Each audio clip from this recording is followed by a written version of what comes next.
Hello everyone, Jackie Edwards here. Welcome to the Women Power Wealth Show. Today I've got a super special guest. We are here with AnneMarie Cross, who is going to share with us all about podcasting and really getting our voice and our message and our impact out there in the world. So hello AnneMarie, thank you so much for joining us. Good to be here, Jackie. Thank you.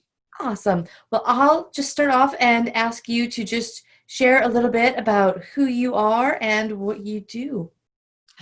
Thank you very much. So I'm known as a podcasting queen. That's not a name I gave myself, but something that my community started to call me. I started podcasting back in 2008, back when no one knew what one was. Thankfully, the world has caught up.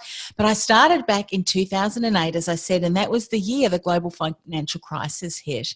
And a colleague and I were both in the career industry. We were consultants, personal branding strategists, job search coaches, and we were tired of the doom and gloom that the mainstream media were portraying. They kind of haven't changed, have they? Unfortunately. And I think that's just what they do. I think so. Those glaring headlines and things. But we knew things were tough. There were people all over the world without employment, but we knew things had to change. And there had to be a new change in approach to job seeking. And we knew that if they continued to listen to the doom and gloom, that would impact their mindset, the way they showed up, the way they even looked, for prospective job opportunities. So we said we need to be the voice of hope and inspiration. And we did the show. We had no idea what we were doing, but that didn't let us stop us. Our vision and our why really kind of drove us forward. We did that show for 2 years. We kind of separated, stopped the show because his business went one way and I kind of focused more on helping entrepreneurs get online, get noticed, get hired, get paid what they're worth, and have been podcasting ever since. And it's kind of done full circle now, where I'm now teaching, training, consulting, and helping my clients get their podcast platforms up. And we're almost back in the same place now. We are.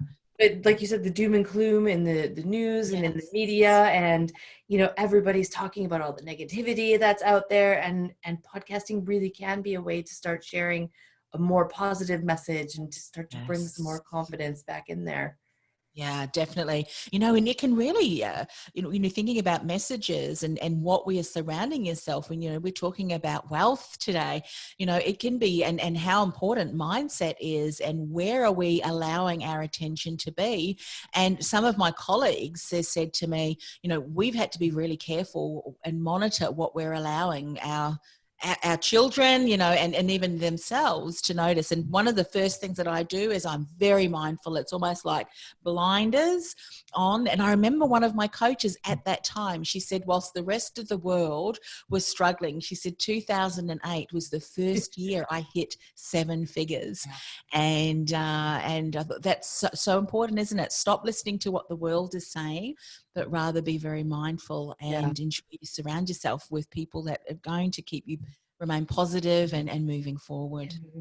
And sometimes right now, when things are a little bit kind of chaotic and troubled in the world, this is the best time to kind of get your message out there and really start to grow, because people are looking for ways to grow themselves and ways to start to make an impact and ways to just make things feel better.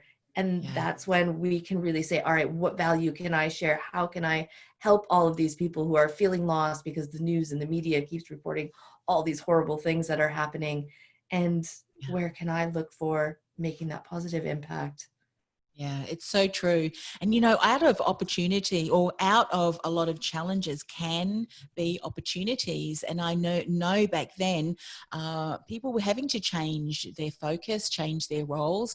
And so whilst some of them may not necessarily have made the decision to make a change, I've even spoken to people, many years later that have said, had it not been for that change, and would not have been something that they would have done themselves, they would not be be where they are today. So whilst the initial challenge was challenging, they continue to follow the path, and now they're in a much better place. I mean, I've got one client now, she said that my redundancy was the best thing that ever happened to me. Not at the time, but she said it led me on the path to where I am today, feeling far more fulfilled and being on purpose. Yeah. And yeah, I think a lot of people will. At the time you're going through it, and especially if you're surrounded by negativity and panic and anxiousness, it can be hard to kind of see your way through, but there's always a way.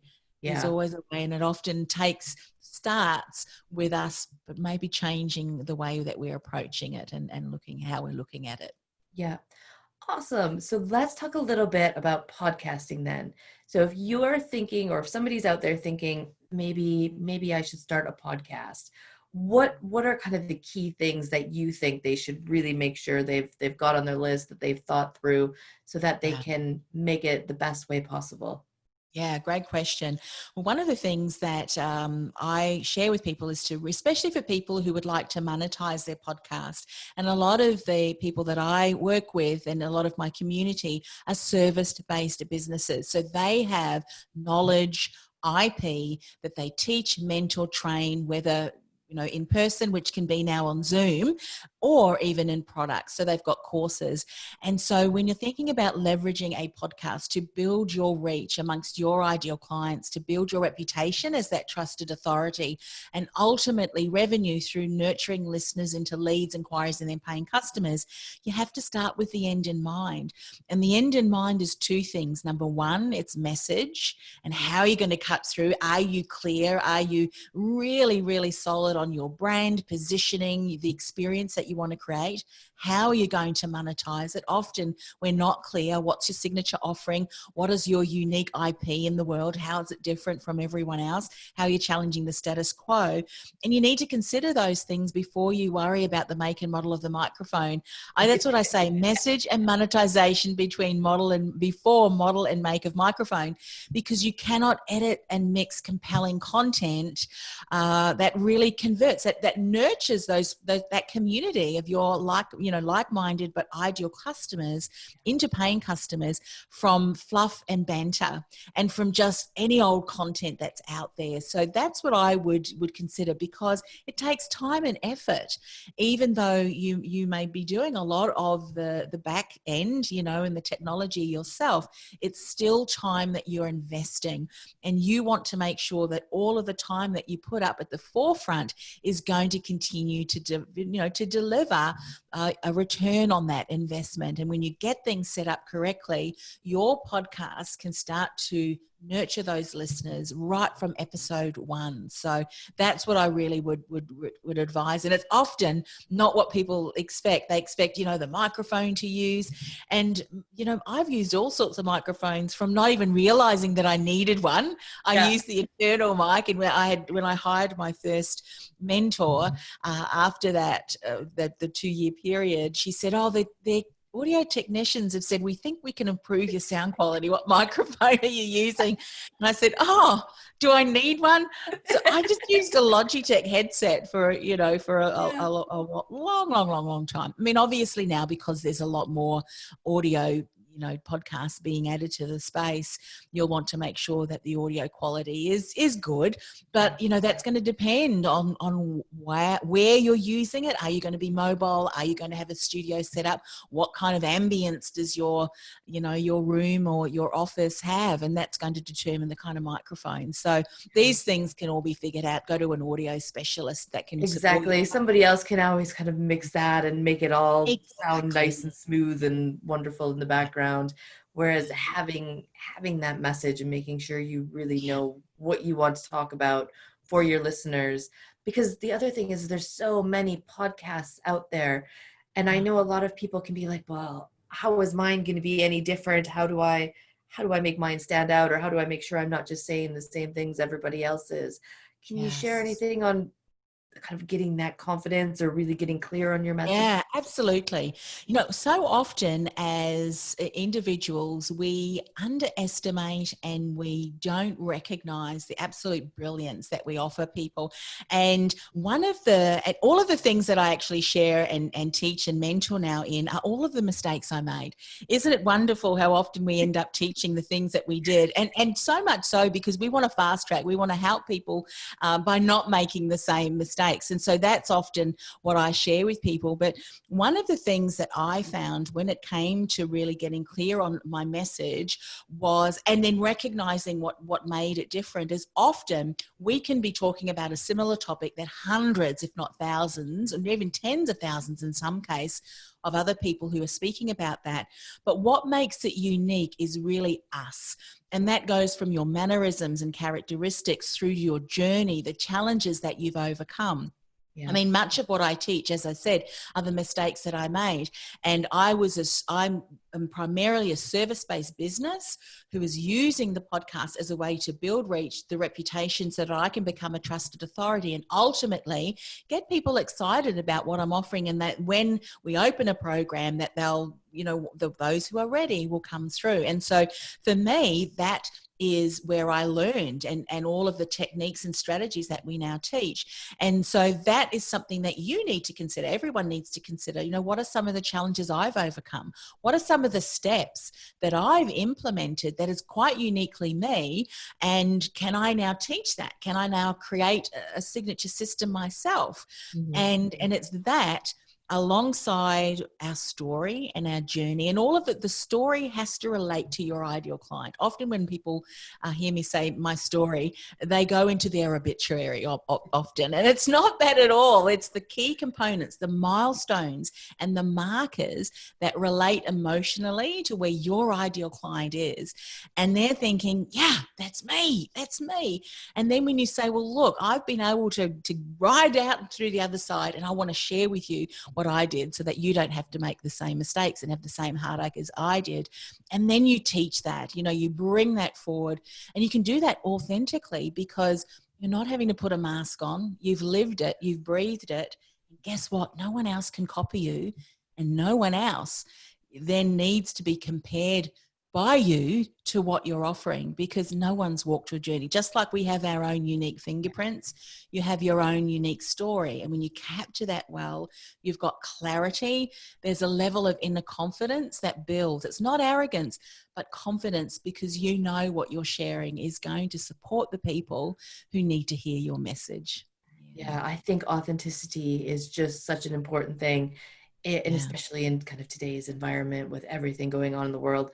As long as we can really focus on who we are and what really matters to us, our our message will really kind of shine through and connect with other people. When we really care, they'll be able to see that's what's interesting.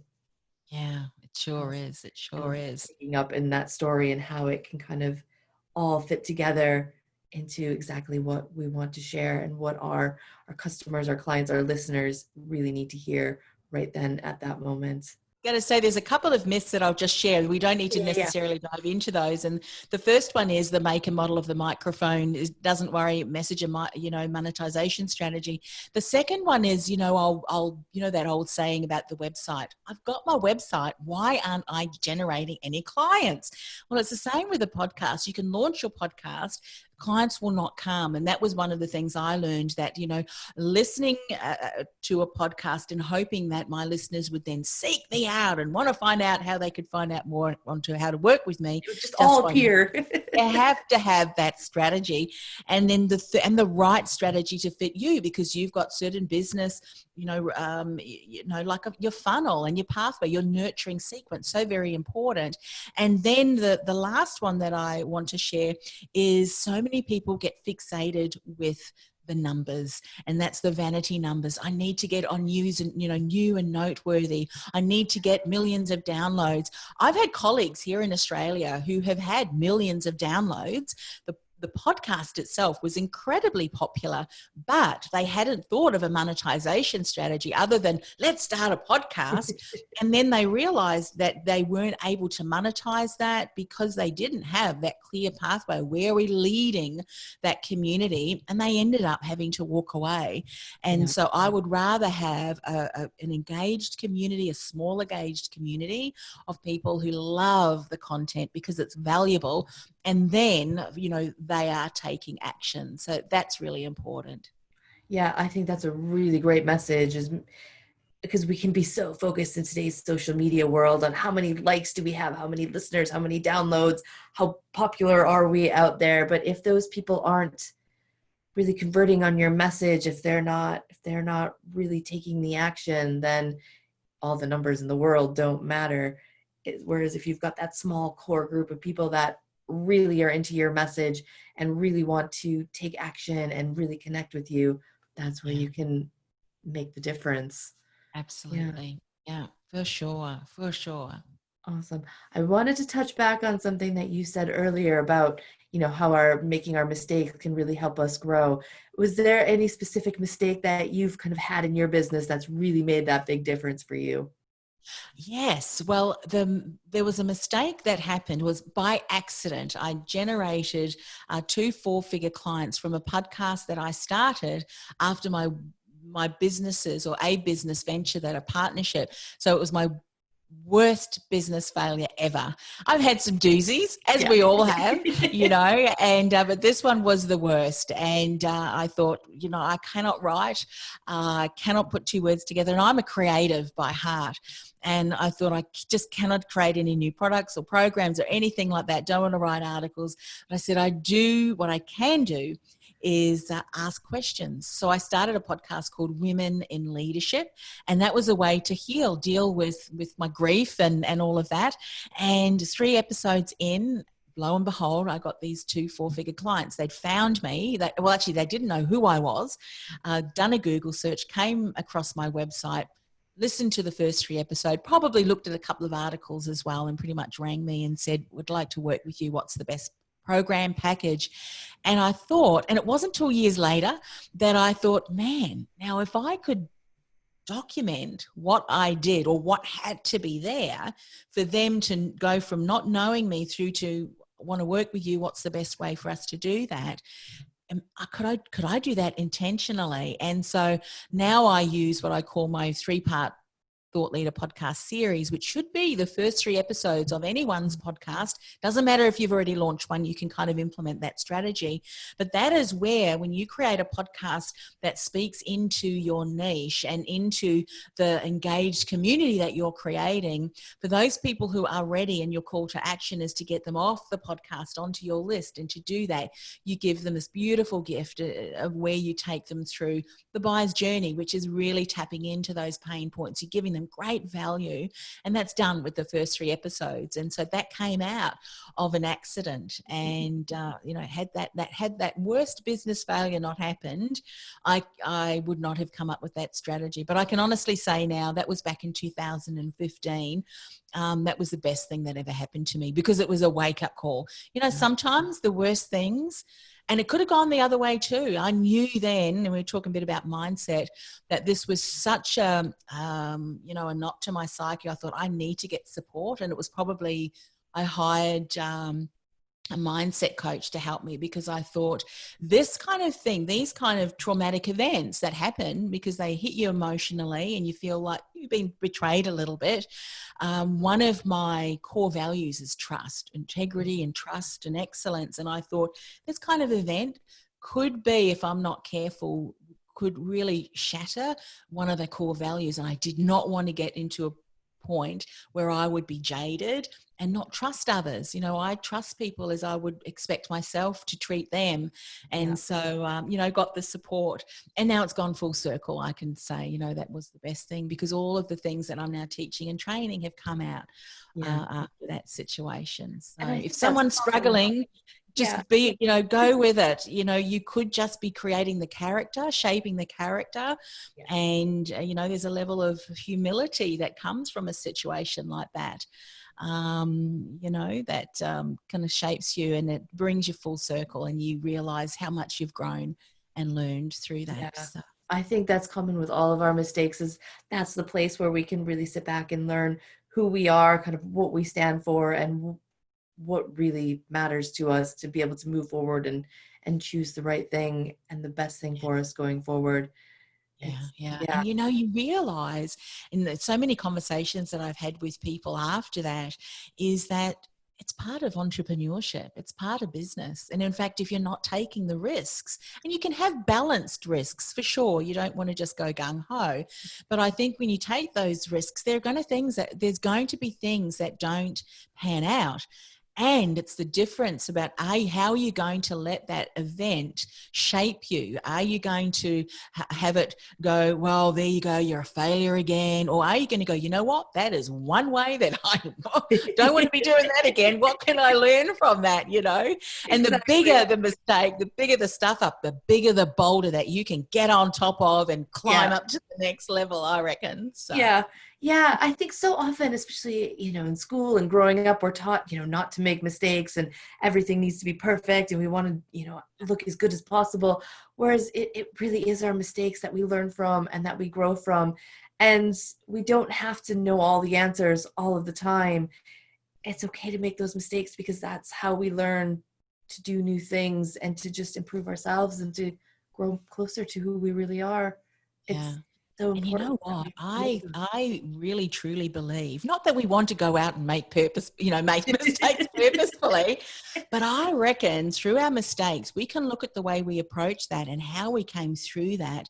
That can be a gift and a lesson that we can share with others. And for Mhm. those of us who are coaches and consultants, if we include that in our IP and in what we train, Yeah. that can be, I mean, how many other people are probably going through the same struggles as you? And if you've gone before them and you've created a way through and you support them in doing that, I mean, your mistake may just be what Yeah. you can incorporate into, what you're teaching and training, and Yeah. just leaving as your legacy for others to say, hey, you're not the only one going through that. One of the things that I learned too was, as I started to have more conversations around that, and I was happy to share, I'm quite a transparent, a kind of open book. Although one of my coach did say to me, that mindset coach, because I was asked to speak, and she said, AnneMarie, because I kind of shared the content that I was going to share in this webinar, she said, that's beautiful, but she said, you're not quite ready yet. Mhm. Sometimes we want to share our story.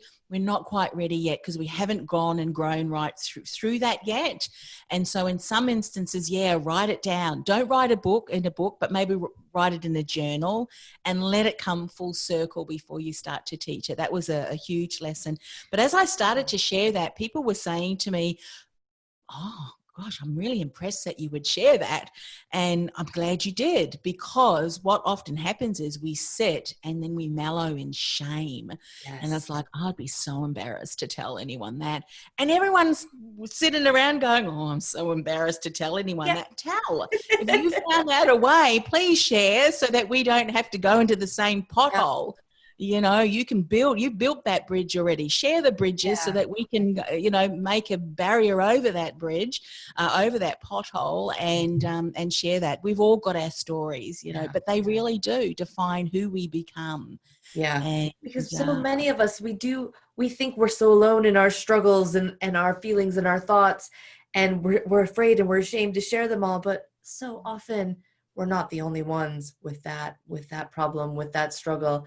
And if we can share that, even if we're just a couple of steps ahead of somebody else, it can make a huge difference for them to move through their shame and their pain that little bit faster, and to kind of get that learning that little bit faster to get out there and move forward. So that can make huge difference for everybody. Oh, a huge difference.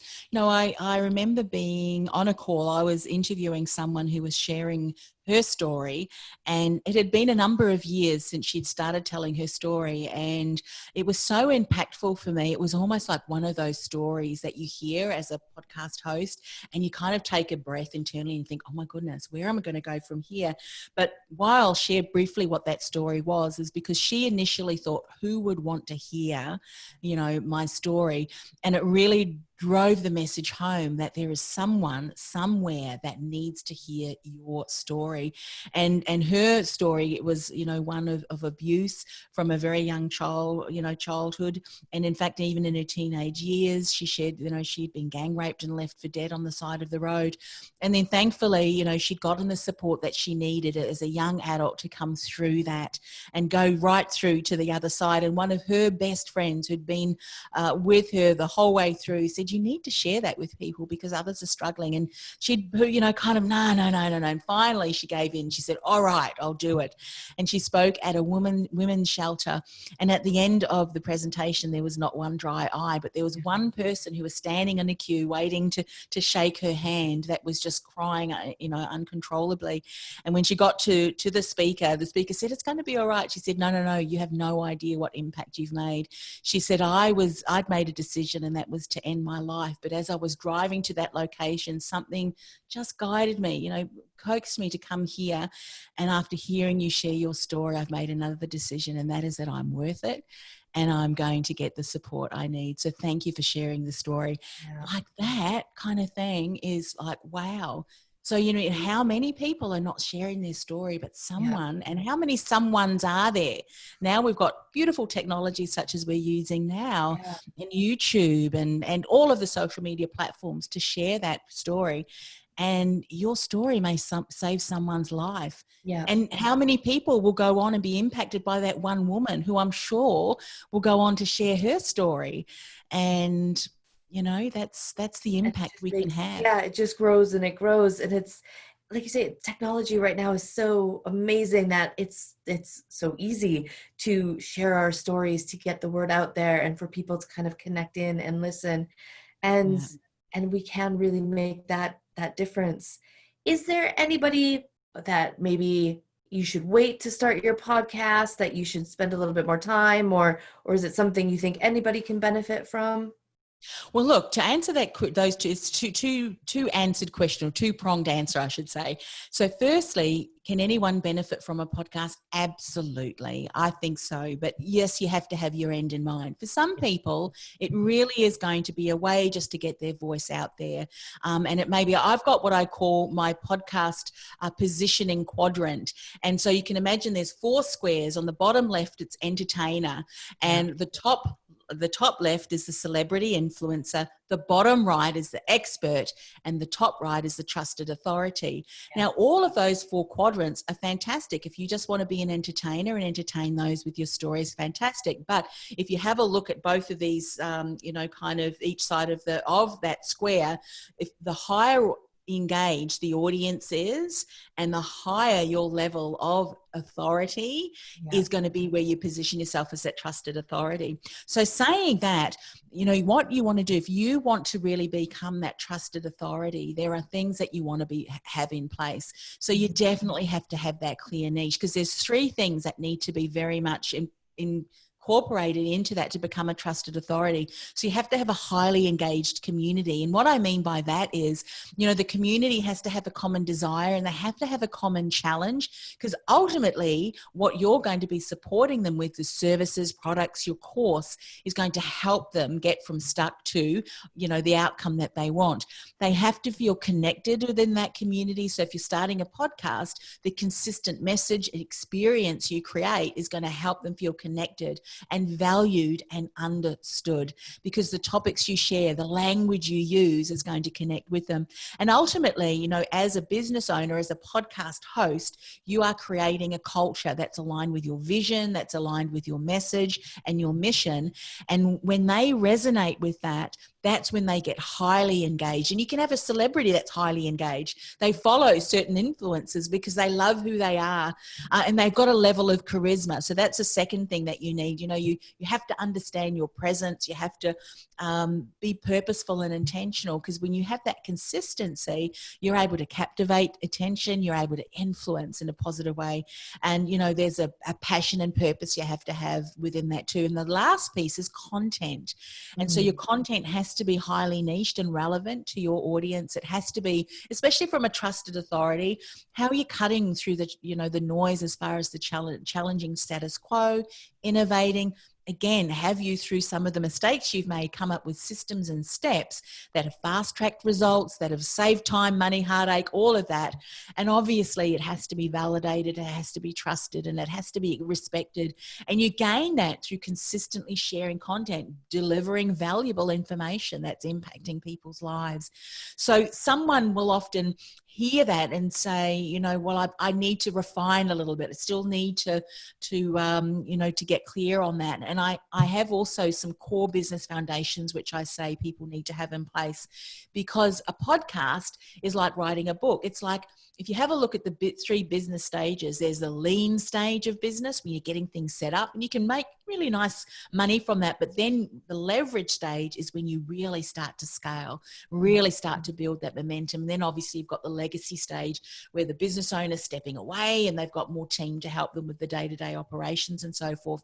But in the lean stage is when someone is starting up, and if you don't have a clear idea of your niche, if you don't have a clear idea of my brand and my message, mission and vision, if you don't have that IP, you know, if you don't have like a sub-brand product or program that almost in and of itself is spoken about and is getting results with clients, and then different program offerings, and then a way for people to get off a podcast and onto your list, you want to build that out first before you start to leverage a podcast.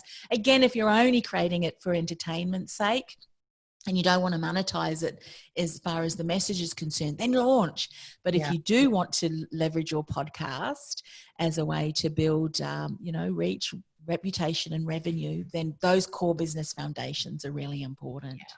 So it really does come back to, really knowing what your end kind of goal is. Like you've said a number of times, it's what result do you want to have? And, you know, if that's to be able to kind of sell your courses or your products, you need to have those ready. Or if it's just to entertain people, then you can start anytime. Start anytime and just your start stories. having great conversations, because this is what happens. And this is another thing that I found out. And I actually stopped the production of an award-winning podcast that is often in the top, listed in the top podcasts. And that was the Ambitious Entrepreneur Show, because my message got lost in the noise of my own podcast.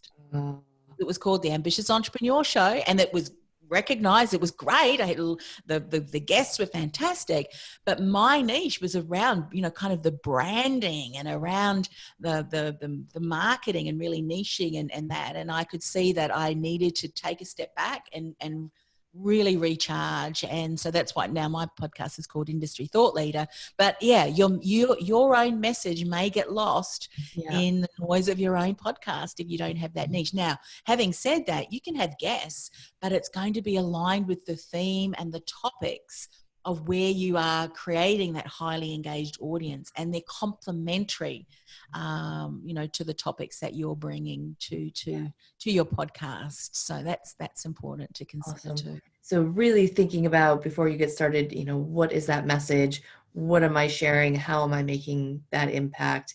And then what action do I want people to take, if there is any thereafter? Yeah, absolutely. Awesome. Yeah.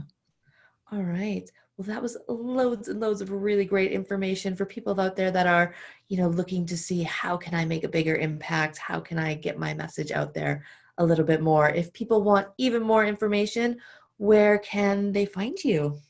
The best way is to go to this link, podcastingwithpurpose.com/intensive, because once a quarter, we're doing them at the moment. We may do that down the track once, once half a year, but I do my 5-day free profitable podcasting intensive where we get online, we talk about the mistakes and the principles.